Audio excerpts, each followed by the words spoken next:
ومن أحسن قولا ممن دعا إلى الله وعمل صالحا وقال إنني من المسلمين.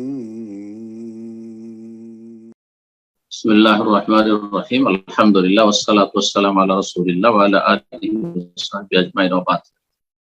আশা করছি যখন প্রশ্ন করবেন যথাসাধ্য সংক্ষেপ করার চেষ্টা করবেন, কারণ সংক্ষেপে কথা বেশি বোঝা যায়। বেশি কথা বললে তখন হয়তো বুঝতে আরো অসুবিধা হয়। তো আল্লাহ তৌফিক দান করুন। অল্প কথাই গুরুত্বপূর্ণ কথা সবাইকে বলা তৌফিক দান করুন, আমাকে আপনাদের সকলকে। প্রশ্ন থেকে যা বুঝলাম যে আপনি একসময় দিনের দিকে যখন এসেছেন তখন ইবাদত বন্দেগীতে বা আল্লাহর হক আদায়ের ক্ষেত্রে, দিনের পাবন্দির ক্ষেত্রে অনেক আগ্রহী ছিলেন এবং অনেক ভালো ছিলেন, কিন্তু এখন মনে হচ্ছে যে আপনার মধ্যে গাফিলতি চলে আসছে, অথবা হক আদায়ের ক্ষেত্রে যেন পুরোপুরি হক আদায় হচ্ছে না। সে আল্লাহর হক হোক অথবা আল্লাহর বান্দাদের হক হোক, যেটাও আল্লাহর হকের অন্তর্ভুক্ত, এইরকমটা হচ্ছে। তো আমি এই ক্ষেত্রে পরামর্শ চাই যে আমার এরকমটা কেন হচ্ছে এবং নিজের উপরে যেন আমি অসন্তুষ্ট বা এই ধরনের কথা যেটা বলতে চেয়েছেন। আমি এই ক্ষেত্রে বলবো যে আপনি আল্লাহর হক অথবা আল্লাহর বান্দার হক আদায় করতে পারছেন কি পারছেন না, এই যে আপনার মনে এই পেরেশানিতে রয়েছে, এটা হতে পারে যে আপনার শয়তানি ওয়াসওয়াসা। আর শয়তান ওয়াসওয়াসা দিয়ে একজন মুমিন বান্দা বান্দিকে অশান্তিতে রাখবে, পেরেশান করবে এবং তাকে দিন থেকে দূরে সরাবে। এটা শয়তান করবে। শয়তানের যেসব অস্ত্র মানুষকে বিভ্রান্ত করার জন্য বা দিন থেকে সরিয়ে দেওয়ার জন্য, তার একটি হচ্ছে ওয়াসওয়াসা, কুমন্ত্রণা দেওয়া। ভালো কাজ করছে অথচ হয়তো আমি করতে পারলাম না, হয়তো আমার এটা কবুল হইলো না, হয়তো আমার এটা ঠিক হইলো না।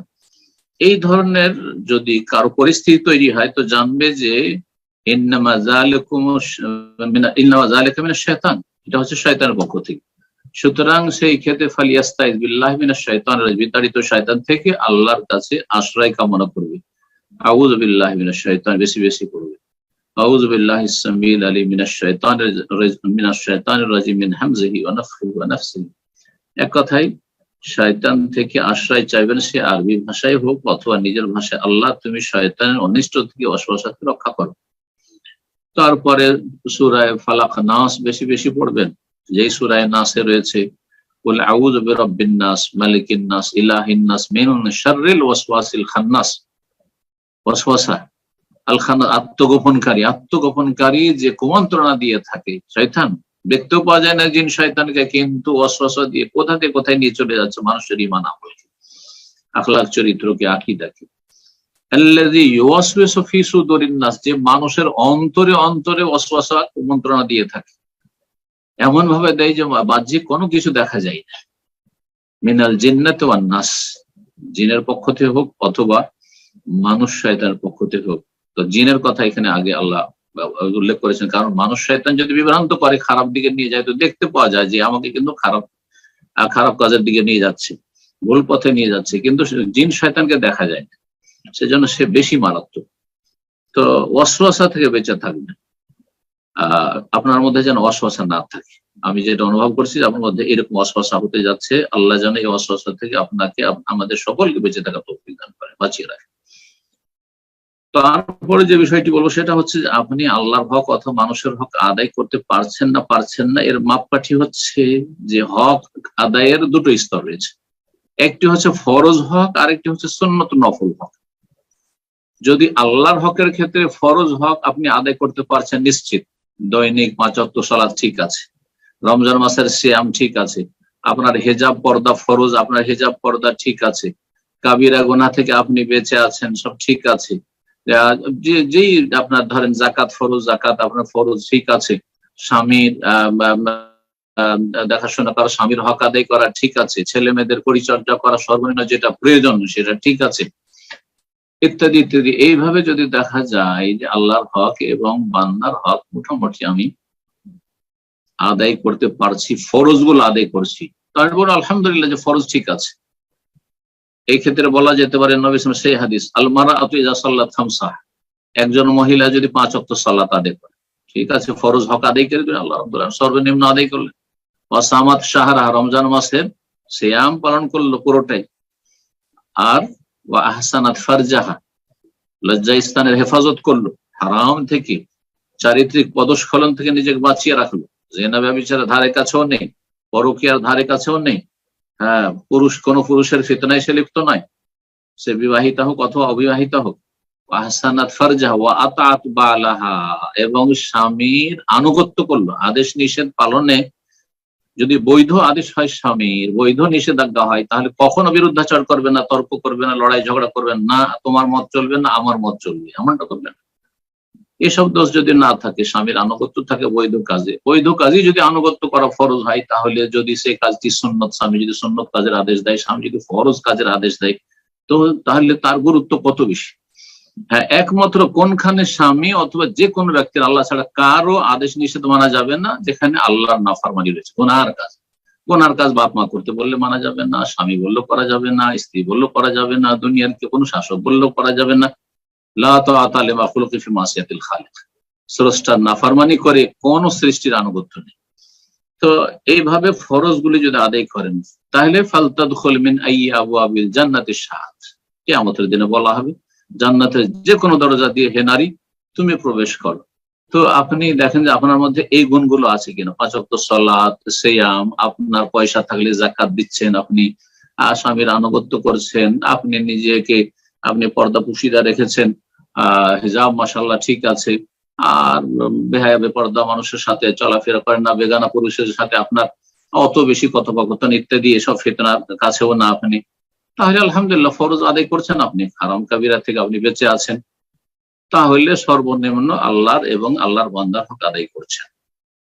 কিন্তু এতে যদি ত্রুটি থাকে, তাহলে অবশ্যই আপনাকে সচেতন হইতে হবে এবং আপনাকে আপনার গাফিলতি দূর করতে হবে, শয়তানকে নিরাশ করতে হবে, এবং বেশি বেশি আল্লাহ রাব্বুল আলামিন জিকির আজকারের মাধ্যমে, তওবা ইস্তিগফারের মাধ্যমে, নেক আমলের মাধ্যমে, গুনাহ থেকে মুক্ত হওয়ার মাধ্যমে, আখিরাতমুখী হওয়ার মাধ্যমে আপনাকে অগ্রগামী হইতে হবে। কারণ বড় ত্রুটি আপনার মধ্যে আছে, ফরজ ওয়াজিবের ঘাটতি অথবা হারামে লিপ্ত আছে। এসব যদি ঠিক থাকে, তারপরে দেখছেন যে এক সময় সুন্নত নফল ইবাদতবন্দি অনেক করতাম, সালাত দোয়া পড়তাম, তাহাজ্জুদ পড়তাম, অনেক দান খায়রাত করতাম, অনেক গ্রামবাসী আত্মীয় স্বজনকে অনেক দান খায়রাত করতাম নফল, সেগুলো করতে পারছি না।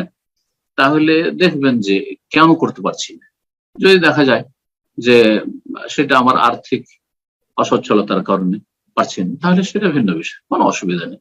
এক সময় সুন্নত নফল কাজ করতেন, এখন করতে পারছেন, অথবা আমি ব্যস্ত হয়ে গেছি, এখন স্বামীর ঘরে এসে ব্যস্ত হয়ে, ছেলে মেয়ে হয়ে গেছে, সেই জন্য ব্যস্ত হয়েছে, যেন সালাত দুহা আদায় করতে পারছি না, তাহাজ্জুদ আদায় করতে পারছি না। এক সময় করতাম, কোনো অসুবিধা নেই, এক সময় পড়তেন, এগুলো এখন পড়তে পারছেন না। এক সময় নফল জিকির আজকার ছিল, এখন নেই। এক সময় দ্বীনি শিক্ষার চর্চা করেছিলেন, কোরআন তেলাওয়াত করছিলেন, কোরআনের তরজমা তাফসীর পড়ছিলেন, ইসলামিক আলোচনা বেশি শুনছিলেন, এখন একটু কম শুনতে পারছেন, কোনো অসুবিধা নেই। তো তবে যথাসাধ্য চেষ্টা করুন। কিন্তু যদি কোনো কারণ নেই, ফ্রি আছেন, অবসর, কিন্তু মোবাইলের ফিতনায়, সোশ্যাল মিডিয়ার ফিতনায়, আর দুনিয়ামুখী হয়ে যাওয়ার কারণে ঈমান দুর্বল হয়ে গেছে, পাপ জীবনে বেড়ে গেছে, যার ফলে সুন্নত নফল কাজে আপনার গাফিলতি চলে এসছে, তাহলে আপনি নিজেকে এই গাফিলতি থেকে আর এই অলসতা থেকে, এই উদাসীনতা থেকে আপনি মুক্ত করুন। আল্লাহ রাব্বুল আলামিন যেন তৌফিক দান করেন। জি, আমিন।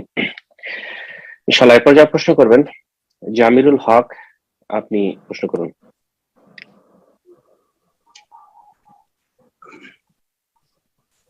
আসসালামু আলাইকুম ওয়া রাহমাতুল্লাহ। ওয়া আলাইকুম আসসালাম ওয়া রাহমাতুল্লাহি ওয়া বারাকাতুহু। ভালো আছেন শেখ? জি আলহামদুলিল্লাহ। কোথা থেকে? দুলিয়ার মুর্শিদাবাদ থেকে জামিরুল হক বলছি শেখ। মাশাআল্লাহ মাশাআল্লাহ, বলেন। আমার প্রশ্ন হলো শেখ, যে মাসিক বা হাইজ আপনার ওই ওষুধের মাধ্যমে বন্ধ করে 1 মাসের রোজা রাখা যাবে কি শেখ? রমজান মাসে অথবা অনেকে হজে বা উমরায় আসছেন, এই সময়গুলিতে গোটা রমজানের আমি রোজা রাখবো যাতে করে মাসিক না চলে আসে, সেই জন্য মাসিক বন্ধ রাখা, মেডিসিন নেওয়ার মাধ্যমে, ট্যাবলেট নেওয়ার মাধ্যমে, অথবা হজের সময় যেন ডিস্টার্ব না হয়ে যায় আমার, আমি মক্কা গিয়ে মদিনা গিয়ে যাতে পুরোটাই বন্দি করতে পারি, সেই জন্য এই 1-2 মাস যাতে করে মাসিক না হয়, সেই জন্য মাসিককে ডিলে করা বা ওষুধ ব্যবহার করা জায়েজ কিনা? জায়েজ। এতে আমি ডাক্তার যারা তাদেরকে জিজ্ঞাসা করেছি বিষয়টি, তাতে সাধারণত সাইড এফেক্ট খুব বেশি নেই, সামান্য কিছু তো আছেই অবশ্যই, কিন্তু এমন কোনো বেশি বড় ধরনের ক্ষতি যেহেতু শারীরিক নেই, সুতরাং এটি নাজায়েজ নয়, জায়েজ। তবে কেউ যদি আপন অবস্থায় ছেড়ে দেয়, যেহেতু আল্লাহ তাকে ছাড় দিয়েছেন, সুতরাং কোনো অসুবিধা নেই। রমজান মাসে সিয়াম মাসিকের কারণে ছুটে গেল, পরে কাজা করলো, সমান নেকি পাবে ইনশাআল্লাহ, সমান নেকি পাবে, কোনো পার্থক্য নেই। শুধু মনের ব্যাপার এটি, আপনি নেকি পুরো পাবেন ইনশাআল্লাহ। একজন বোন যদি বাধাগ্রস্ত হন, ইন্না হাযা আমরুন কাদ কাতাবাহু আল্লাহু আলা বানাতি আদম, নবী সাল্লাল্লাহু আলাইহি ওয়াসাল্লাম আয়েশা রাদিয়াল্লাহু তাআলা আনহার যখন মাসিক চলে এসেছিল হজে এসে, তখন তাকে সান্ত্বনা দিতে গিয়ে বলেছিলেন, এটি এমন একটি বিষয়, চূড়ান্ত ফয়সালা আল্লাহ, যা আল্লাহ লিখে দিয়েছেন সৃষ্টিগত ভাবে, আল্লাহ বানাতে আদম, আদমের মেয়েদের উপর মাসিক হবেই। সুতরাং আপন অবস্থায় ছেড়ে দেওয়াটাই বেশি ভালো। কিন্তু কেউ যদি মাসিক বন্ধ রেখে রমজানে বন্দি করে, হজ মৌসুমে বন্ধ রাখে, উমরাতে এসেছে এই সফরে যেন মাসিক না চলে আসে, সেই জন্য ওষুধ ব্যবহার করলো, তো জায়েজ। আল্লাহু তাআলা আলাম। জাযাকাল্লাহ খায়ের। এই পর্যায়ে প্রশ্ন করবেন আব্দুর রহমান, আপনি প্রশ্ন করুন।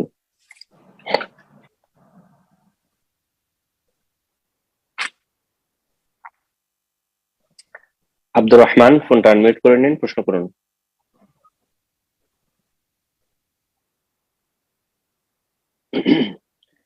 আমরা আরেকজনকে সুযোগ করে দিয়েছি, প্রশ্ন করবেন আরিফ, আপনি প্রশ্ন করুন। আসসালামু আলাইকুম ওয়া রাহমাতুল্লাহ। ওয়ালাইকুম আসসালাম। বাংলাদেশ থেকে বলছি। জি, কোন শাইখ, ডিস্ট্রিক্ট? রাজশাহী। জি, ডিস্ট্রিক্ট বলবেন। জি শাইখ, বলেন। প্রশ্ন হচ্ছে, একজনের কাছে কিছু স্বর্ণ আছে 6.5 ভরি থেকে 7 ভরি, আর তার কিছু অর্থ ইনভেস্ট করা আছে, মানে বিনিয়োগ করা আছে কোন একটা জায়গায়, তো সেখানে আছে মোটামুটি 1.5 লাখ টাকার মতো। তো এই দুইটা মিলে কি জাকাত আসবে, নাকি জাকাত যদি দিতে? স্বর্ণটা কি সে পুরুষের মালিকানা, তার ওয়াইফের মালিকানায় আছে? না, এটা যে যিনি ইনভেস্ট করেছে তারই মালিকানায় আছে, অর্থ ইনভেস্ট করেছে তারই মালিকানা, এবং তিনি অর্থ ইনভেস্ট করেছে। দুইটা মিলে কি জাকাত আসবে, নাকি স্বর্ণের জন্য আলাদা জাকাত হবে আর অর্থের জন্য আলাদা জাকাত হবে? একদল ওলামায়ে কেরাম বলেছেন যে স্বর্ণ যদি থাকে এতটা পরিমাণ যেটা নেশাবে পৌঁছে না, অর্থাৎ 7.5 ভরি পৌঁছে না, কিন্তু তার কাছে টাকা পয়সা আছে, সেটা ইনভেস্ট করা হোক অথবা ব্যবসায়িক সামগ্রী হোক, অথবা আপনার টাকা পয়সা তার কাছে আছে যেটা দিয়ে 7.5 ভরি সমান হয়ে যাচ্ছে, তাহলে সে জাকাত দিয়ে দিবে। এটাই হচ্ছে অধিক সতর্কতা, এটাই হচ্ছে অধিক সতর্কতা। তবে একদল ওলামায়ে কেরাম বলছেন যে না, যেহেতু স্বর্ণের নেশাব হচ্ছে আলাদা, জাহাব আলাদা, তার নেশাব বলা হয়েছে 20 দিনার বা 20 মিসকাল, 20 মিসকাল বা 20 দিনার, যেটা 7.5 ভরি সমান। আর চাঁদের নেশাব আলাদা, আর চাঁদের নেশাবে ধরতে হবে টাকাকে, সুতরাং সেটা এর সাথে করা, বিশেষ করে চাঁদির কথা, তো চাঁদি যেহেতু আলাদাই, চাঁদিকে এর সাথে মেলানো যাবে না। কারো কাছে চাঁদি আছে কিছু আর স্বর্ণ আছে কিছু, দুটো মিলিয়ে নেশাবে পৌঁছেছে, তাহলে দুটোকে মেলানো যাবে না। কিন্তু টাকাটাকে মেলানো যাবে কিনা, একদল বলছেন না, টাকাকে মিলিয়ে দিতে হবে স্বর্ণের সাথে, আর চাঁদির সাথে হলে হবেই। দিয়ে যদি দেখা যায় 7.5 ভরি হয়ে যাচ্ছে, জাকাত দেবে। আবার সংক্ষেপে বলছি যে এহতিয়াত, সতর্কতা হচ্ছে এই ক্ষেত্রে জাকাত দিয়ে দেবে দুটো মিলিয়ে।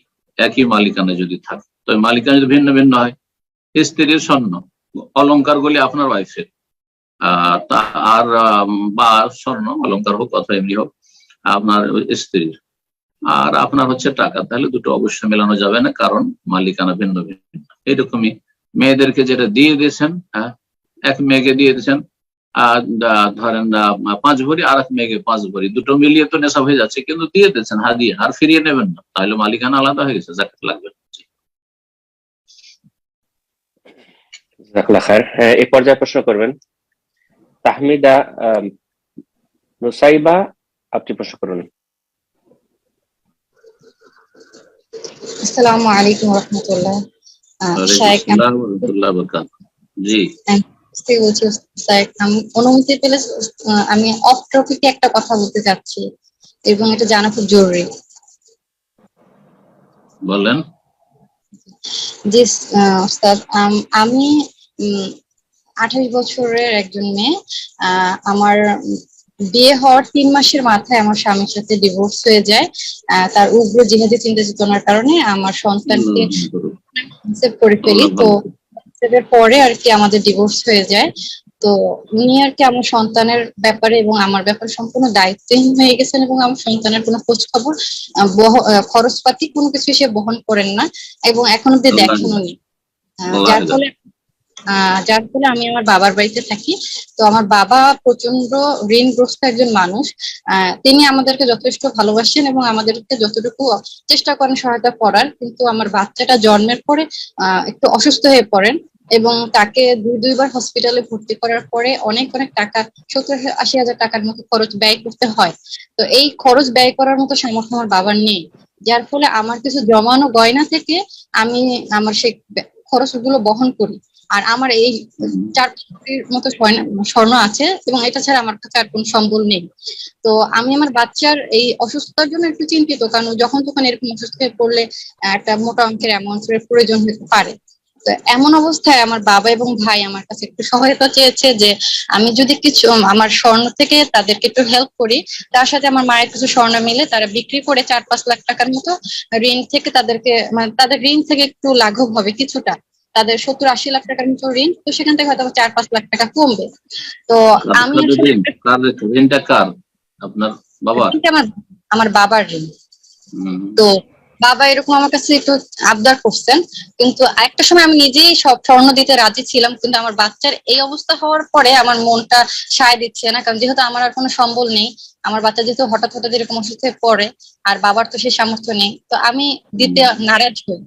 তো আমাকে একজন বুঝালেন যে আসলে বাবাকে ঋণ মুক্ত করাটা অনেক বড় একটা ইবাদত, আর আমি সন্তানের রিজিক নিয়ে তার অসুস্থতার চিকিৎসা এই পারপাস থেকে স্বর্ণ রাখি, সেটা আল্লাহর তাকদিরের উপরে একটা আমার আল্লাহর উপরে আমি বিশ্বাস করছি না, আমি তাকদিরটা নিজের হাতে নিয়ে নিচ্ছি, বা আমি সন্তানের রিজিক নিয়ে নিজের উপরে চিন্তা প্রশ্নটা বলেন। জি, এখন আমি কি করবো? আমি কি আমার বাবাকে স্বর্ণগুলো দিয়ে তাকে সহায়তা করে ঋণ মুক্ত করবো, নাকি আমার সন্তানের জন্য যদি আমি স্বর্ণগুলো রেখে দেই সেক্ষেত্রে কি আমি তাকদীরের উপরে কোনো ভুল সিদ্ধান্ত নিয়ে ফেলছি কিনা? আমার করণীয় কি? জি জি, সুন্দর প্রশ্ন। প্রথম কথা বলবো যে আল্লাহ রাব্বুল আলামিন এই আপনার ছেলে মেয়ে যা আছে তাদের বাবাকে হেদায়েত দান করেন এবং তাকে তার ফরজ আদায় করার তৌফিক দান করেন। ভরণ পোষণ তালাক স্ত্রীকে দিয়ে দেওয়ার পরে যে ছেলে মেয়েগুলো আছে তাদের ভরণ পোষণ পুরো ফরজ বাচ্চাদের বাবার উপর, আপনার উপর কোনো কিছু ফরজ নেই। জি, আপনার উপর কোনো কিছু ফরজ নেই। সেই ব্যক্তি যদি এই বাচ্চাগুলোর খরচ না দেয়, একজন হোক অথবা একাধিক হোক, তাহলে সেই ব্যক্তি বান্দার হক সবচেয়ে নিকটবর্তী বান্দা, যার হক ছেলে মেয়েদের ভরণ পোষণ বাবার ওপর ফরজে আইন। বাপ মায়ের ক্ষেত্রে বলতে পারে যে আমরা 5 ভাই আছি, 5 ভাই মিলে ফরজ, কিন্তু ছেলের ক্ষেত্রে তার উপরে ফরজ শুধু, আপনার উপর মোটেই ফরজ নয়। সুতরাং সে যদি এইভাবে ছেলে মেয়েদেরকে অসহায় ছেড়ে দেয় আর তাদের ভরণ পোষণের খরচ না দেয়, যদিও আপনার সাথে তালাক হয়েছে, আপনার সাথে তালাক হয়ে যাবে, তার বাচ্চাদের সাথে তার তালাক হয়ে যায়। সুতরাং সেই ব্যক্তি কাবিরা গুনাহগার, সেই ব্যক্তি জালেম, সেই ব্যক্তি বান্দার হক নষ্টকারী, সেই ব্যক্তি কিয়ামতের দিনে ফেঁসে যাবে আর নেকি দিয়ে সেই দিন পেমেন্ট করবে বাচ্চাদের হক। হাদাহুল্লাহ, আল্লাহ হেদায়েত করুন। আর বাচ্চাগুলোর ভালো তরবিয়ত আল্লাহ রাব্বুল সহজ করুন, আল্লাহ রাব্বুল আলামিন তাদের উত্তম তরবিয়ত প্রতিপালনের ভালো ব্যবস্থা করুন। বাকি তো আপনার কাছে যে সম্পদ আছে সেটা দিয়ে আপনার বাচ্চাগুলো দেখাশোনা করছেন বা চিকিৎসা করছেন, ঠিক আছে। তার বাবা যদি না দেখে তাহলে সেটা আপনি করছেন, খুব ভালো কাজ করছেন, এটা একটা আপনার কাজ। আর একটি কাজ যেটা সামনে আছে সেটা হচ্ছে আপনার বাবা বলছে যে আমার উপর অনেক ঋণ হয়ে গেছে, সে ঋণটা পরিশোধের জন্য তুমি গয়নাগুলো বা স্বর্ণগুলো বিক্রি করে আমাকে দাও। এটা ফরজ নয় আপনার উপর। বাবাকে ঋণ মুক্ত করা আপনি যদি সচ্ছল না হন ফরজ নয় আপনার উপর। তার চাইতে গুরুত্বপূর্ণ হচ্ছে এই বাচ্চাগুলো যারা অসহায়, বাচ্চাদের বাবা দেখছে না, তাদের দেখাশোনার উপর খরচ করা এবং তাদের জন্য এই স্বর্ণগুলি রাখা, আর সেগুলো দিয়ে তাদের যেসব আর্থিক সমস্যা এইসব প্রয়োজন রয়েছে সেগুলো মেটানো, এটা বেশি গুরুত্বপূর্ণ। আপনার বাবার ক্ষেত্রে কি করবে? তিনি যাকাত নিতে পারবেন, যেহেতু তিনি ঋণগ্রস্ত, তার জন্য যাকাত নেওয়া জায়েজ। আল্লাহ বলছেন আল গারিমিন, ঋণী ব্যক্তি ঋণ মুক্ত হওয়ার জন্য জাকাত নিতে পারবেন জনগণের কাছে। সমাজের যারা সচ্ছল ব্যক্তি তাদেরকে জানাবে এবং তারা জানবে, আর তারা তাকে জাকাত দিয়ে ঋণ মুক্ত করবে। তার হক আল্লাহ রাব্বুল আলামিন বলে দিয়েছেন কোরআনে কারীমের সূরা তাওবা আয়াত নম্বর 60-এ। আর আপনি যদি অভাবী হন, যে আপনি আপনার বাচ্চার খরচ চালাতে পারছেন না, আর এই বাচ্চাগুলোর খরচ তার বাবা বা তাদের বাবা দিচ্ছে না, তাহলে তাদের প্রয়োজন মেটানোর জন্য আপনিও জাকাত নিতে পারবেন। আমাদের সমাজে অনেকে না খেয়ে মরে গেল, জাকাত নিতে চায় না। এটি রোগ, এটা ভুল সিদ্ধান্ত, এটা আরবরা সাধারণত করে না। হ্যাঁ, তো এই বিষয়গুলো আমাদেরকে বুঝাতে হবে যে অসুবিধা নেই। আজকে একজন লোক অভাবী হয়েছে, ঋণী হয়েছে, সে ঋণগ্রস্ত হয়েছে, সেজন্য সে জাকাত নিচ্ছে। 2 বছর 1 বছর পরে সে এমন সচ্ছল হয়ে গেল, সে নিজেই জাকাত দিচ্ছে। 5 বছর আগে বা 2 বছর আগে সে নিজেই জাকাত দিত, সাহেবে নেশাব ছিল, কিন্তু এখন সে এত অভাবী যে সেই ব্যক্তিকে জাকাত নিতে হচ্ছে। কোনো অসুবিধা নেই, জাকাত নেবে। জি, জাকাতের হকদার হলে জাকাত নেবে, সেটা কোনো আইবের বিষয় নয়, সেটা কোনো দোষের বিষয় নয়। আল্লাহ বুঝার তৌফিক দান করুন এবং আল্লাহ রাব্বুল আলামিন আপনাকে এই যে সমস্যা রয়েছে, সমস্যা থেকে আল্লাহ মুক্ত করুন এবং আল্লাহ রাব্বুল মুশকিলকে সহজ করুন। বারাকাল্লাহু ফিক। আমিন। প্রশ্ন করবেন রোজিনা খাতুন, আপনি প্রশ্ন করুন।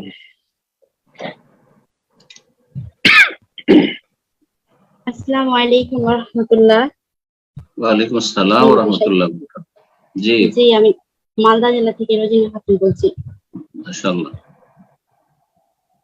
জি স্যার, আমার প্রশ্ন হলো যে মেয়েদের রমজান মাসের যে ফরজ রোজাগুলো কাজা হয়, সেই ফরজ রোজাগুলো কাজা আদায় না করে যদি আমি শাওয়াল মাসের রোজা রাখি, তাহলে কি হবে? নাকি আগে ফরজ রোজাগুলো কাজা আদায় করতে হবে, তারপরে শাওয়াল মাসের রোজা রাখতে হবে? জাযাকাল্লাহু খাইরান। প্রশ্ন খুব ভালো প্রশ্ন, গুরুত্বপূর্ণ। যে মেয়েরা হোক অথবা পুরুষরা হোক, রমজান মাসের কিছু কাজা রোজা থেকে গেছে, আর শাওয়াল মাসের 6টি রোজা রাখতে হবে। এখন এই কাজা রোজা আগে রাখা আবশ্যক, তারপরে শাওয়ালের 6 রোজা, নাকি কাজার জন্য যেহেতু 11 মাস সময় আছে, কাজাকে আমি বিলম্ব করে দিলাম আর 6টি শাওয়ালে রেখে নিলাম, আমার জন্য এত বেশি রাখা সম্ভব নয় যে আগে কাজা করবো, শাওয়াল মাসে গিয়ে ঈদের পরের দিন থেকে তারপরে শাওয়ালে রোজা রাখবো, সেটা অনেকের জন্য সম্ভব নয়। এই ক্ষেত্রে কি করা উচিত? একদল উলামা বলছেন, তাদের অন্যতম হচ্ছেন শেখ ইবনে উসাইমিন রাহিমাহুল্লাহ, যে যার কাজা রোজা রয়েছে তার জন্য ফরজ যে কাজাগুলি আগে কমপ্লিট করবে, তারপরে শাওয়ালের 6টি রোজা রাখবে। আর তারপরে তিনি অথবা তার এই ফতোয়ার সাথে যারা একমত, তারা বলছেন যে নবী সাল্লাল্লাহু আলাইহি ওয়াসাল্লাম যেহেতু বলেছেন যে মান সামা রমাজান ওয়া সুম্মা আতবাহু সিত্তা মিন শাওয়াল, যে ব্যক্তি রমজান মাসের সিয়াম পালন করলো তারপরে 6 শাওয়াল রাখলো, এখন বাকি 5টা 10টা, সেই ব্যক্তি রমজানের সিয়াম কমপ্লিট করেনি, সেই জন্য তার জন্য শাওয়াল চলবে না। শাওয়ালের 6 রোজা আগে কাজা করতে হবে, তারপরে আপনার এই 6 শাওয়াল রাখতে হবে। সেটি তার মত এবং এরকম অনেকেরই মত। কিন্তু আরেক দল বলছেন না, যেহেতু কাজা রোজার জন্য 11 মাস রয়েছে, মা আয়েশা রাদিয়াল্লাহু তাআলা আনহা গিয়ে শাবানে গিয়ে কাজা করতে, সুতরাং যে কোনো মুসলিম ভাই বোন যাদের কাজা রোজা থেকে গেছে, তারা 11 মাসের মধ্যে যে কোনো সময় রাখতে পারে। শীতকাল, পৌষ মাঘ মাসে সহজ, যেটা আমি বলি যে আপনার জন্য সহজ হবে, আর আপনি নেকি সেম নেকি পেলেন, আপনি তো বিলম্বে আদায় করলেন। আর আপনি চান যে শাওয়াল মাসের রোজা রাখবেন, আর শাওয়াল মাসের রোজা সীমিত এই 1 মাসের মধ্যে 29 দিনের মধ্যেই রাখতে হবে। পহিলা শাওয়াল তো ঈদের দিন, যেদিন রোজা রাখা, তারপর থেকে এই দিনগুলির মধ্যে রাখতে হবে। সুতরাং শাওয়ালে রোজা রেখে নেন তো জায়েজ, আর তারপরে কাজা পরে করেন তবু জায়েজ। তবে উত্তম হচ্ছে, জরুরি নয়, উত্তম হচ্ছে যে রমজানের কাজাগুলি আপনি রেখে নেন আর তারপরে শাওয়ালে রোজা রাখেন, এটি বেশি উত্তম, এতে বেশি সতর্কতা রয়েছে, এর উপর আমল করতে পারলে বেশি ভালো, কিন্তু সেটা জরুরি নয়। আল্লাহ তাআলা। জাযাকাল্লাহু খায়ের। প্রশ্ন করবেন সাদিকুর রহমান, আপনি প্রশ্ন করুন।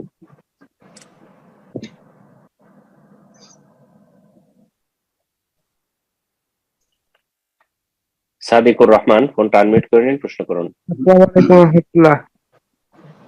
ওয়ালাইকুম আসসালাম ওয়া রাহমাতুল্লাহি ওয়া বারাকাতুহু। জি বলেন।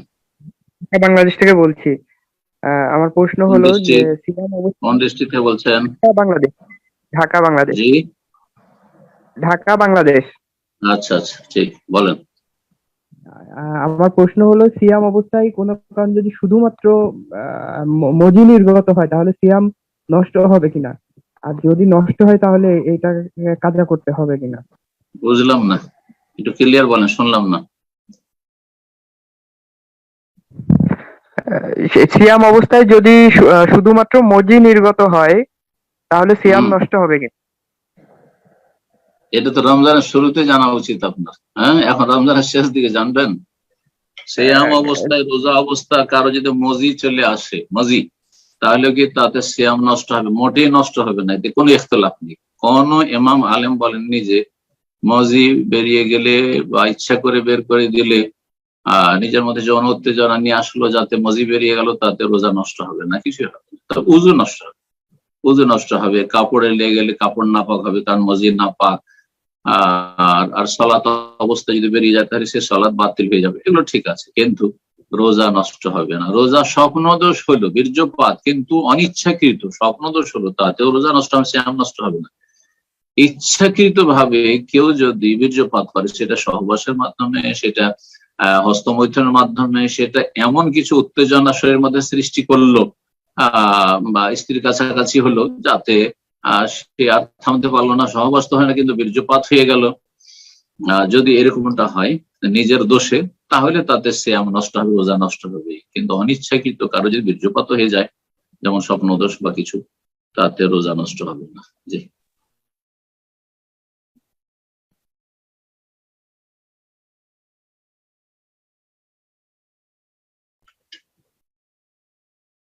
শামীম আক্তার, ফোনটা আনমিউট করে নিন, প্রশ্ন করুন। শোনা যাচ্ছিল না, আবার বলেন, কি বললেন যেন? আচ্ছা, জি ইনশাল্লাহ এই পর্যায়ে প্রশ্ন করবেন শামীম আক্তার, আপনি প্রশ্ন করুন, ফোনটা আনমিউট করে নিন। আসসালামু আলাইকুম ওয়া রাহমাতুল্লাহি ওয়া বারাকাতুহু। ওয়ালাইকুম আসসালাম ওয়া রাহমাতুল্লাহি ওয়া বারাকাতুহু। জি, মালদা জেলা থেকে বলছি, মামলা কোথায়? হরিশ্চন্দ্রপুর থেকে। মাশাআল্লাহ, হরিশ্চন্দ্র, বলেন। বর্তমানে কেরালায় আছি। মাশাআল্লাহ, অনেক দূরে, পূর্ব থেকে পশ্চিম। পূর্ব থেকে পশ্চিম। আল্লাহ হেফাজত করুন। আমার প্রশ্নটা হচ্ছে কি, আমি বিগত 3 বছর মানে একটা কিডনি সমস্যায় খাচ্ছি, তো রোজা করতে পারি না। একটু জোরে শোনা যাচ্ছে না, কাছে করে।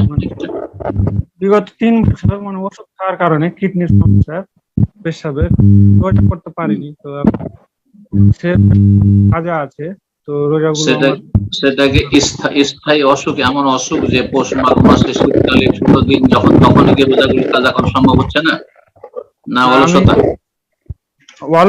মানে ওষুধটা কন্টিনিউ আছে, এখনো চলছে বর্তমানে। তো অসুখটা আলহামদুলিল্লাহ ভালো হয়ে গেছে, অল্প কিছু আছে। তো সেই রোজাগুলো 3 বছর আমার কি করা উচিত এটা একটু বলবেন। মাঝখানে ভালো হয়েছিল, অসুখ ভালো হয়েছিল মাঝখানে? ভালো হয়নি, এখনো চলছে ওষুধ, প্রায় আরো 3-4 মাস খেতে বলেছে ডক্টর। এখন কি রোজা রাখা সম্ভব? এখন এই রমজানে কি সম্ভব হচ্ছে? না, একদিন রেখেছিলাম, তো প্রায় অসুস্থতার কারণে মানে শরীর ব্যথা হচ্ছিল, ওই কারণে আর করিনি। আল্লাহ শিফা দিক, আল্লাহ মারদানা মারদাল মুসলিমিন, আল্লাহ শিফা দান আমাদের সকলকে, আমাদের সকলকে আল্লাহ শিফা দান করেন। মুসলিম অল্প স্বল্প অসুখটা প্রায় 90%। যদি এমনটা হয় যে পর পর 3 রমজান চলে গেছে যাতে কিডনির সমস্যার কারণে রোজা রাখা সম্ভব হয়নি, তাহলে এটা ধরে নিতে হবে যে এখন এটা স্থায়ী রোগ। আপনি স্থায়ী ভাবে রোগী, যখন স্থায়ী রোগী তার বিধান হচ্ছে সেই ব্যক্তি ফিদিয়া দিয়ে দেবে। আলাল্লাযিনা ইউতিকুনা ফিদিয়াতুন তা'আমু মিসকিন, এক মিসকিনের ফিদিয়া দিয়ে মুক্ত হয়ে যাবে আল্লাহর কাছে। 1.5 কেজি করে চাউল, একটি রোজার বিনিময়ে 1.5 কেজি করে চাউল গরিব মিসকিনকে, যারা মিসকিন অভাবী, তাদেরকে দিয়ে দিবেন। জি, তো এই 3 বছরের এইভাবে দেবেন, যদি আর্থিক সচ্ছলতা থাকে তো এটা তাড়াতাড়ি দিয়ে দেবেন। আর তারপরে আগামীতে এই রমজানের জন্য যদি দেখেন যে আগামীতে খুব চান্স আছে যে ভালো হয়ে যাবো, তাহলে ছোট দিনগুলোতে কাজা করে নেবেন, না হলে সেটারও ফিরিয়ে দিয়ে দেবেন। সামনে রমজানে গিয়ে যদি আল্লাহ ভালো করে দেন তখন আবার রোজা শুরু করবেন, তখন আর ফিরিয়ে চলবে না। কিন্তু এখন যেহেতু পর পর 3 বছর থেকে রোজা রাখতে পারছেন না, সেজন্য আপনার জন্য ফিরিয়ে দেওয়া জায়েজ। আল্লাহু তাআলা আলাম। জাযাকাল্লাহ খায়ের।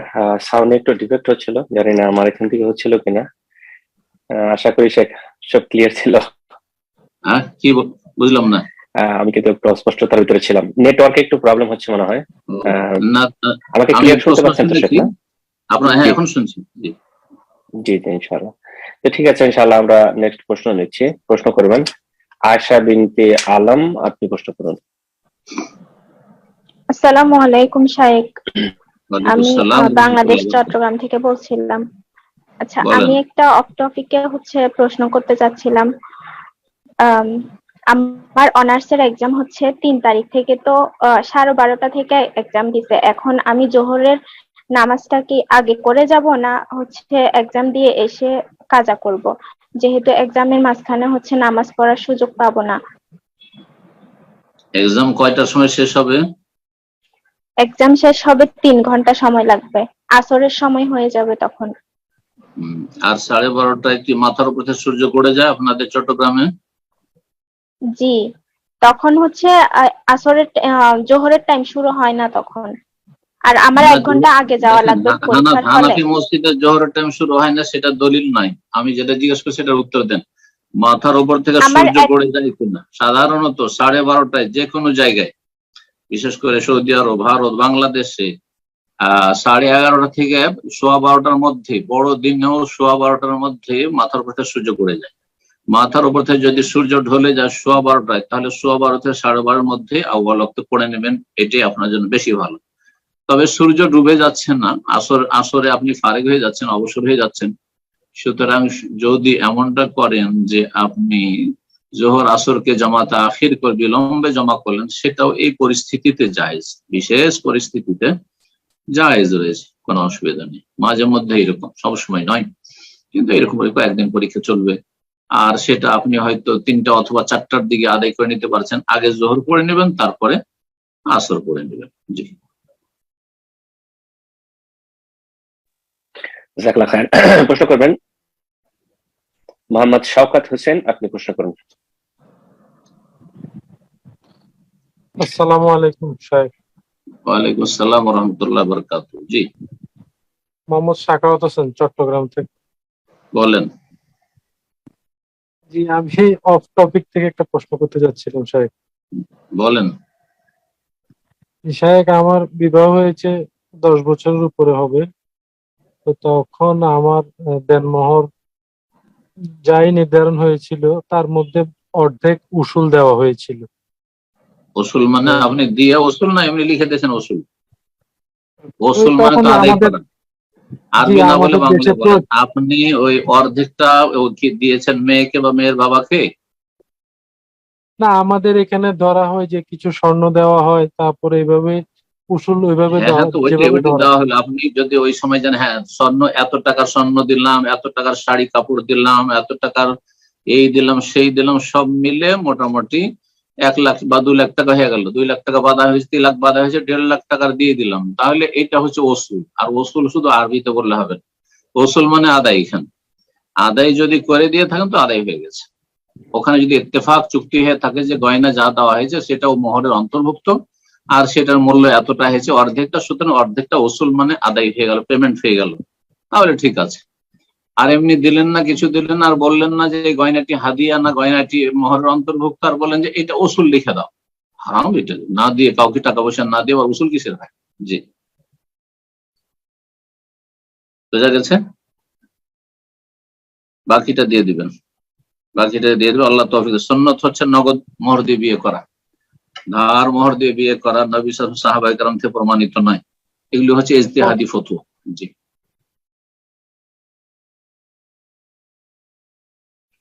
আর কোন জি, প্রশ্ন মোহাম্মদ আছে? শওকত, আপনার কিছু মনে হয় কিছু বলছিলেন নাকি? আপনার প্রশ্ন হ্যাঁ, আশা করি প্রশ্ন ক্লিয়ার হয়েছে। কমপ্লিট হয়নি। জি প্রশ্ন বাকি ছিল কিছু। জি জি, জি, বলেন। বলেন। যে আমার যে বাকি টাকাগুলো ছিল দেনমোহরের, ওগুলা আমি এখনো আদায় করতে পারি নাই। তো আমি কি জন্য? এখন, আর্থিক অভাবের কারণে না জি কিসের জি কারণে? জি জি শায়েখ, আর্থিক অভাবের কারণে। অভাবের কারণে, ঠিক এখন আছে, যখন হবে এখনো তখন দিবেন। এখনো আমার যে পরিস্থিতি, আমি কোন রকম সংসার চালাচ্ছি। তো আমি, জমি জায়গা নেই? জমি জায়গা আছে? না শায়েখ, আমার জমি জায়গা নেই। এখন শায়েখ যদি আমি থাকে জমি লিখে দিতে হবে, 2 কাঠা জমি লিখে দিয়ে দেবেন। আমার জমি জায়গা নেই এখন শায়েখ। আমি ওই উম, আমার স্ত্রী কোরআন পড়তে পারে না, আমি ওনাকে কোরআন শিখাচ্ছি এই রোজার মাসে। এখন এর হাদিয়ার বিনিময়ে কি কিছু কর্তন করতে পারবো কিনা, বা না, ভবিষ্যতে যদি এখন কোরআন শিখে মোহর হবেন না। ওই তখন যদি বলতেন যে আমি অর্ধেক টাকার বিনিময়ে আমি কোরআন শিখিয়ে দেবো, যখন প্রথম মোহর ধার্য হয়েছিল, তাহলে কোরআন শিখিয়ে দিয়ে বরং 1 পয়সা দেওয়া লাগবে না। আপনার স্ত্রী এবং আপনার শ্বশুর সাহেব যদি একমত হতেন যে হ্যাঁ আমার মেয়েকে কোরআন শিখিয়ে দাও, তাহলে এটাই হয়ে গেল মোহর, তাহলে ঠিক আছে, তাহলে ঠিক আছে। কিন্তু তখন বেঁধেছেন 2 লাখ টাকা, আর এখন বলছেন যে না টাকা দেবো না, 1 লাখ টাকার বদলে এখন আমি কোরআন শিখিয়ে দেবো, এটা চলবে না। যা হয়েছে আগে শর্ত, প্রথমখানে শর্ত হইতে হবে। তবে একটা পথ আছে, সেটা হচ্ছে যে আপনি অসচ্ছল, অভাবী, আপনার স্ত্রী সে অবস্থাটা বুঝছে ইনশাআল্লাহ। সুতরাং আপনার স্ত্রী কে বলেন যে আমি এখন দিতে পারছি না, আল্লাহ যদি কোনোদিন দিয়ে দেন তো তোমাকে দিয়ে দেবো, আর না হলে তুমি আমাকে মাফ করে দিও, তাহলে মাফ হয়ে যাবে ইনশাআল্লাহ, কোনো অসুবিধা নেই। জাজাকাল্লাহ খায়ের। প্রশ্ন করবেন এসকে আসগর আলী, আপনি প্রশ্ন করুন।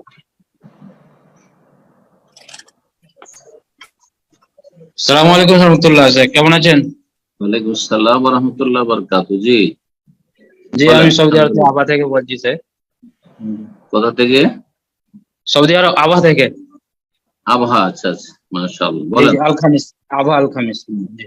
জি জি স্যার, আমার প্রশ্ন হলো যে ধর আমাকে একজন দেশ থেকে ওই যে গরমের কারণে যারা লেবার মজুরি মানে করে, ওরা কষ্টের কারণে রোজা রাখতে পারছে না, এত কষ্ট গরম, এটা কি চলবে কিনা? বলছে এত কষ্ট হয়, পানির তেষ্টা লাগে, মানে লেবার যারা কাজ করে, জানতে চাইছে। তো এইটার মশলাটা একটু জানাবেন স্যার।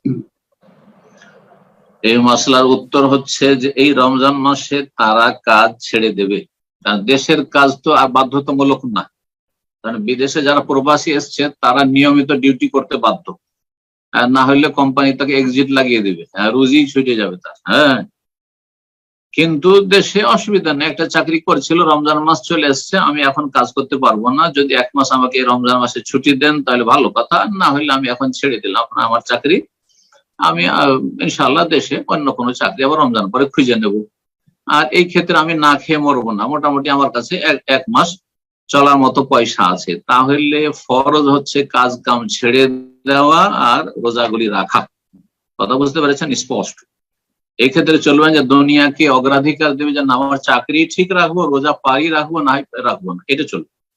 কিন্তু যদি দেখা যায় যে কোন এক ব্যক্তির প্রতিদিন তার রোজগার না করলে তার পেট চলবে না, তার স্ত্রীর খরচ দিতে পারবে না, তার ছেলে মেয়েদের খরচ দিতে পারবে না, তার জন্য রোজগার করা ফারজে আইন, তার কোনো বিকল্প রাস্তা নেই। সে রমজান মাসে চাকরি ছেড়ে দিলে সে না খেয়ে থাকবে, তার পরিবার না খেয়ে থাকবে। এমন যদি পরিস্থিতি হয় তাহলে সেই ব্যক্তি কাজ করবে আর রোজা রাখার চেষ্টা করবে, প্রতিদিন রোজা নিয়ত করবে আর সাহারি খাবে আর যথাসাধ্য চেষ্টা করবে। যদি পেরে নাই রোজাটা রাখতে তো আলহামদুলিল্লাহ, যদি না পারে, দেখছে যে না জোহর হয়েছে, আসর হয়েছে, আর পারছি না মোটেই রাখতে, তখন সে নিরুপায়, মুত্তর, সুতরাং তার জন্য তখন রোজা ছাড়া যায়। পরে ছোট দিনে পৌষ মাঘ মাসে কাজা করে নিবি, পৌষ মাঘ মাসে কাজা করে নিবি। কিন্তু এমনিতে আমার চাকরি রক্ষা করার জন্য আমি দিনকে নষ্ট করবো, এটা হারাম, জায়েজ নয়। যদি দেখা যায় মালিকের সাথে কন্ট্যাক্ট করা যে আমি এই ভারী কাজ করতে পারবো না, বা আমি রমজান ছাড়া অন্য মাসে 8 ঘন্টা ডিউটি করতাম, আমি এখন আপনার 5 ঘন্টা বা 6 ঘন্টা ডিউটি করবো, যদি রাখেন তো ভালো, না হলে আমি চাকরি ছেড়ে দিয়ে ইস্তফা দিয়ে দিচ্ছি, ইস্তফা দিয়ে দিবেন।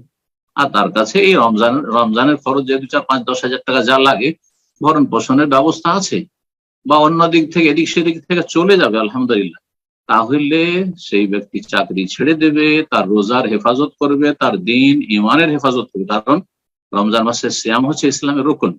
আল্লাহ বুঝার তৌফিক দান করুন। জি আমিন। প্রশ্ন করবেন ইসরাত জাহান, আপনি প্রশ্ন করুন।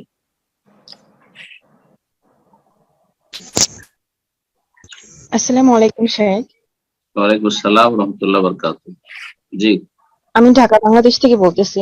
শেখ, আমার প্রশ্নটি হচ্ছে, আমার পরিবারের বেদিন তারা জাকাতুল ফিতর টাকা দিয়ে আদায় করতেছে, তো আমি অনেক বলার পরও তারা বুঝে নাই। তো এখন আমি আমার টাকাটা টাকা মানে ফিতরা চাল দিতে চাচ্ছি ফিতরাটা। এখন আমি কি একজনকেই পুরো এক সা চাল দিব, নাকি 2-3 জনকে দিতে পারবো? আর একজনকে 1 কেজি এবং আরেকজনকে 1 কেজি এইভাবে? আর ঈদের 2 দিন আগে আমার পক্ষে দেওয়া সম্ভব না, এখন কি দিয়ে দিলে হবে? জি, এখনই দিয়ে দিবেন? মানে এখন বলতে মানে ঈদের 4 দিন আগে, এরকম মানে ঈদের 2 দিন আগে দেওয়া আমার পক্ষে সম্ভব না। কেন সম্ভব না? ঈদের ঈদের আসলে ঈদের ঈদের রাত্রে দিতে পারবেন, আগে থেকে বলে সম্ভব না রাখবেন হচ্ছে, গরিব মিসকিনদের। মানে আমরা তো ঈদ করি দেশের বাড়িতে, তো ওই দেশের বাড়িতে তো আমি ফকির মিসকিন পাবো না, তো এই জন্য সম্ভব না আমার জন্য। দেশের বাড়িতে গ্রামে আরো ফকির মিসকিন রয়েছে, শহরের চাইতে বেশি। ফকির মিসকিন মানে এই নয় যে ফুটপাতে যারা ভিক্ষা করে, গরিব মানুষ, এতিম, বিধবা, অসহায় যারা গ্রামে আছে, গ্রামে অঞ্চলে আরো গরিব বেশি আছে। আগে থেকে খোঁজ করবেন, টেলিফোন যোগাযোগ রাখবেন আগে থেকে, আর তারপরে সেখানে গিয়ে দিয়ে দিবেন, এটা বেশি ভালো। মোট কথা, এই 4 দিন 5 দিন আগে ফিতরা আদায় করলে হবে না। সাহাবাই কেরামগণ 1 দিন অথবা 2 দিন আগে দিতেন, এতটা শুধু ছাড় রয়েছে। নাহলে আসল সুন্নত উত্তম হচ্ছে ফিতরা দেওয়ার জন্য সময় সওয়ালের চাঁদ উঠে যাওয়ার পরে সন্ধ্যা থেকে নিয়ে সারা রাতের ভিতরে।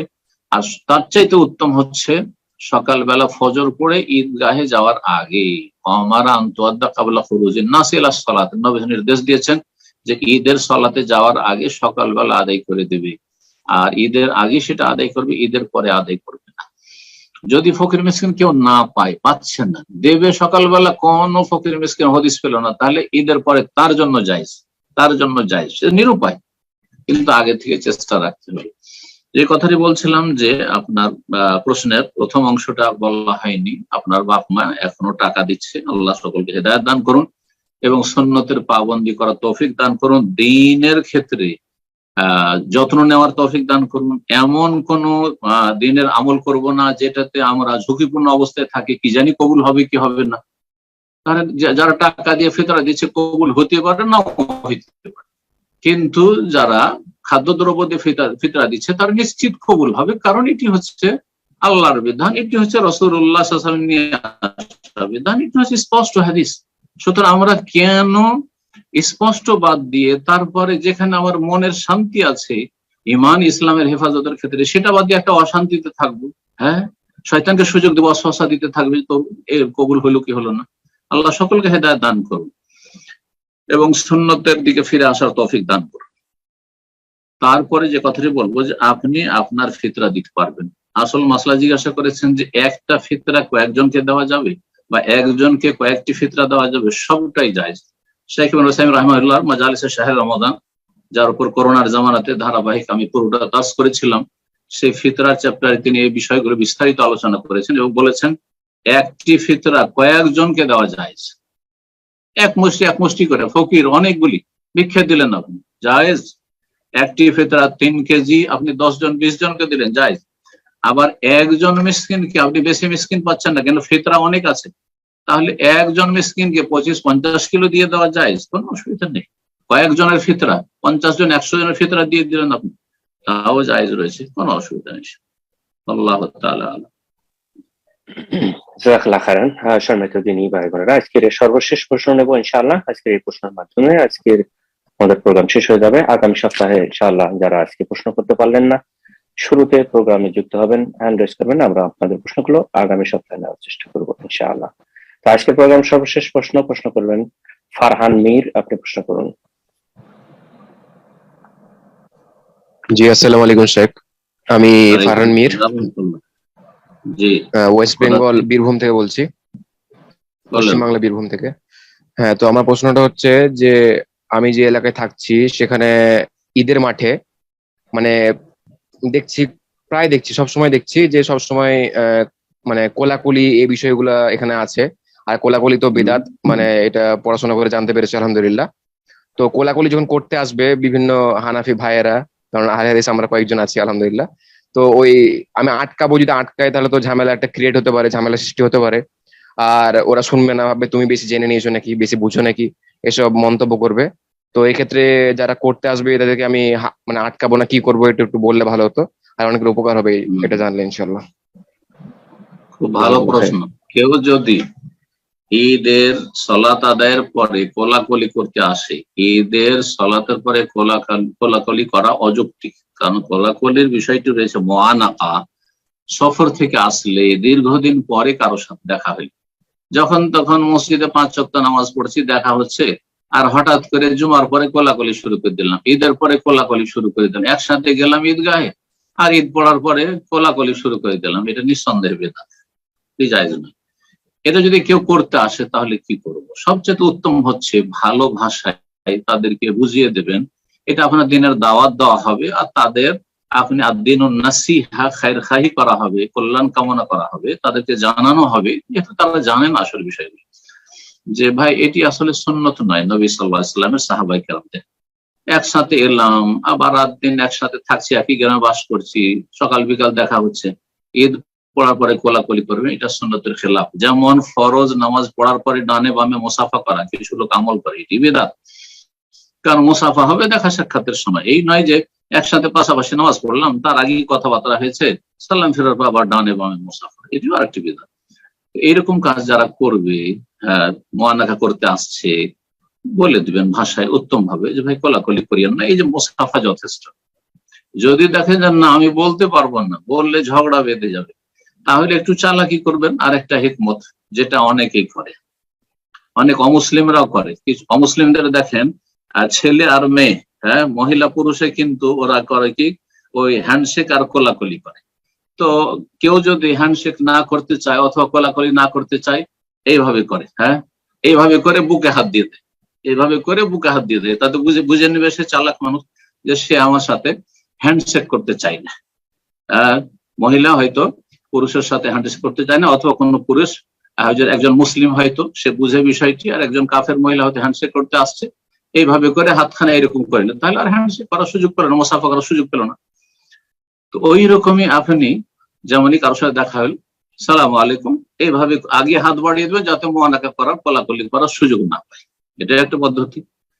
আর যদি সেটাও না পারেন, এত দুর্বলী মানে, তাহলে আপনি কেটে পড়বেন, ঈদটা পড়ার পরে তাড়াতাড়ি করে কেটে পড়বেন, মানে ওখানে দাঁড়াবেন না, যাতে করে কোনো মানুষ সুযোগ না পায়।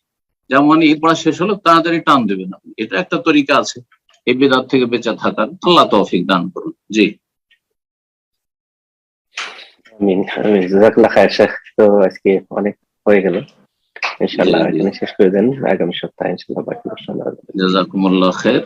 আজকে যেহেতু 25 রমজান হয়ে গেল, সামনে রবিবার ঈদের দ্বিতীয় তৃতীয় দিন থাকবে, হয়তো সেই সামনে রবিবারটি হয়তো আমাদের সকলের জন্য প্রোগ্রাম করা হয়তো সম্ভব নাও হইতে পারে। সুতরাং আপনারা ইনশাআল্লাহ আমাদের যে তাওহীদের ডাক রয়েছে সেই পেজে চোখ রাখুন, হয়তো জানানো হবে। সামনে সপ্তাহ যদি স্থগিত থাকে, তারপর রবিবার থেকে ইনশাআল্লাহ তাআলা স্বাভাবিক আবার আমরা ফিকহুত তাহারাতের মাসাইলে ফিরে আসবো। আল্লাহ রাব্বুল আলামিন যেন আমাদেরকে হায়াতে তাইয়্যিবা দান করেন। আল্লাহ রাব্বুল আলামিনের কাছে দোয়া করি, যেসব ভাই বোন আমাদের সাথে থাকলেন অথবা আছেন অথবা দিন শিখছেন এবং দিনের প্রতি আমল করার চেষ্টা করছেন, আল্লাহ সকলকে অনেক হায়াত দান করেন। আর যারা এখনো বিভ্রান্ত হয়ে রয়েছেন মুসলিম সমাজে, অথবা ইসলামের গণ্ডিতে আসেননি, মানুষ কিন্তু আল্লাহর সাথে সম্পর্ক হয়নি, আল্লাহর দিনের সাথে সম্পর্ক হয়নি, সকল মানুষের জন্য হেদায়েতের দোয়া করি। আল্লাহ যেন তাদের সকলকে হেদায়েত দান করেন, গোমরাহদেরকে আল্লাহ সঠিক রাস্তা যেন দেখান। আল্লাহ মাহদিদ আল্লাহ মুসলিম সমাজের পথভ্রষ্ট গুনাহগার যারা পাপী তাপী এখনো ওইরকম পাপী হয়ে রয়ে গেছে, তাদের সম্পর্কে নবী সাল্লাল্লাহু আলাইহি ওয়াসাল্লাম বলেছেন, রাগিমা আনফু রাজুলিন, সেই মানুষের নাক মাটিতে মিশে যাক, সে ধ্বংস হয়ে যাক। মান আতাহু রমজান, রমজান মাস আসলো আর চলে গেল, ফালাম ইউগফার লাহু, কিন্তু তার ক্ষমা হলো না, আল্লাহর গজব ক্রোধ তারপর হতেই থাকলো। রমজান মাসের আগেও যেমন পাপী ছিল, রমজান মাসও সে পাপী হয়ে থেকে গেল, আর রমজান পার হয়ে চলে গেল। সেই ব্যক্তি যদি এই অবস্থায় মারা যায়, জাহান্নামে যাবে, জান্নাত লাভ করতে পারলো না, সেই ব্যক্তি হচ্ছে হতভাগা, তার সর্বনাশ। নবী সাল্লাল্লাহু আলাইহি ওয়াসাল্লাম বদদুয়া দিয়েছেন, জিবরাইল আলাইহিস সালাম বদদুয়া দিয়েছেন এবং আমিন বলেছেন রাসূলুল্লাহ সাল্লাল্লাহু আলাইহি ওয়াসাল্লাম। জিবরাইল আলাইহিস সালামের দোয়ায় এই মর্মে বিস্তারিত আরেকটি হাদিসও রয়েছে। সুতরাং আল্লাহর কাছে দোয়া করি সকল মুসলিমের জন্য আল্লাহ যেন সকলকে দিনের পথে ফিরে আসার এই রমজানে তৌফিক দান করেন। এবং আল্লাহ রাব্বুল আলামিনের কাছে দোয়া করি যারা দিনের উপর রয়েছেন তাদেরকে আল্লাহ ইস্তিকামা, অটলতা যেন দান করেন, সারা জীবন যাতে করে দিনকে আঁকড়ে ধরার, আকীদায়, ইবাদতে, আখলাকে, আমলে, চলা ফেরাই, জীবনের প্রতিটি ক্ষেত্রে আল্লাহর দিন পালনের তৌফিক দান করেন। আর তারপরে দোয়া করি আল্লাহ রাব্বুল আলামিন যেন আমাদের সকলকে যতদিন দুনিয়া রাখবেন ঈমানের অবস্থায় সুস্থতার হায়াত দান করেন, এবং যখন নেবেন আল্লাহ রাব্বুল আলামিন কালিমা তাইয়্যিবার উপর, নেক আমলের উপর যেন আমাদের আত্মাগুলি গ্রহণ করেন। রব্বানা আতিনা ফিদ দুনিয়া হাসানা ওয়া ফিল আখিরাতি হাসানা ওয়া কিনা আযাবান নার। রব্বানা হাব লানা মিন আজওয়াজিনা ওয়া যুররিয়াতিনা কুররাতা আয়ুন ওয়াজআলনা লিল মুত্তাকিনা ইমামা। ربنا اغفر لي ولوالدي وللمؤمنين يوم يقوم الحساب. ربنا اغفر لنا ولإخواننا الذين سبقونا بالإيمان ولا تجعل في قلوبنا غلا للذين آمنوا ربنا إنك رؤوف رحيم. وصلى الله وسلم على نبينا محمد وعلى آله وصحبه أجمعين.